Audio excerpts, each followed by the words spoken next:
Hi అందరికీ. ఒక madam నాకు at a time 10 saris blouses stitch చేయమని ఆర్డర్ ఇచ్చారండి. Thank you so much ma'am. మీరు ఎంత నమ్మితే నాకు ఒకేసారి 10 ఆర్డర్స్ ఇస్తారో, ఈ చిన్న బిజినెస్ని మీరు నమ్మి నాకు ఇంత సపోర్ట్ చేస్తున్నందుకు థ్యాంక్ యూ సో మచ్. ఎందుకంటే మనం చిన్న చిన్న బిజినెసెస్ స్టార్ట్ చేసినప్పుడే మనకి ఇలాంటి సపోర్ట్ వస్తే ఇంకా చేయాలి అన్న ఎంకరేజ్మెంట్ దొరుకుతుంది.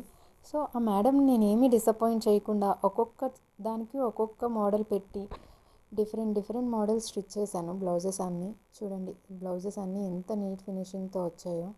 ఒక్కొక్కటి ఒక్కొక్క మోడల్ పెట్టాము. High neck, boat neck, round and చాలా డిఫరెంట్ మోడల్స్ వచ్చాయి 10 బ్లౌజెస్కి. ఈ బ్లౌజ్కి అయితే శారీలో క్లాత్ తీసి ఇలా 2 డిఫరెంట్ పార్ట్స్గా యూజ్ చేసాము. చూడండి ఎంత నీట్ ఫినిషింగ్తో ఎంత బాగా వచ్చిందో బ్లౌజ్. అండ్ ఫ్రంట్ ఇలా కట్ వర్క్ ఇచ్చాము. చూడండి బ్లౌజెస్ అన్నీ ఎంత నీట్ ఫినిషింగ్తో ఎంత బాగా వచ్చాయో. ఈ బ్లౌజెస్ అన్నీ ఎలా ఉన్నాయో ఒక చిన్న కామెంట్ చేయండి. నచ్చితే లైక్ చేసి షేర్ చేయండి. మీకు కూడా ఇలాంటి నీట్ ఫినిషింగ్స్తో బ్లౌజెస్ కావాలి అనుకుంటే ప్లీజ్ డిఎం చేయండి. మీ సపోర్ట్ ఎప్పుడూ ఇలానే ఉండాలని కోరుకుంటున్నాను. మీ అందరి సపోర్ట్తో నా ఈ బిజినెస్ని ఇక్కడి వరకు తీసుకొచ్చాను. థ్యాంక్ యూ సో మచ్ మీ అందరికీ.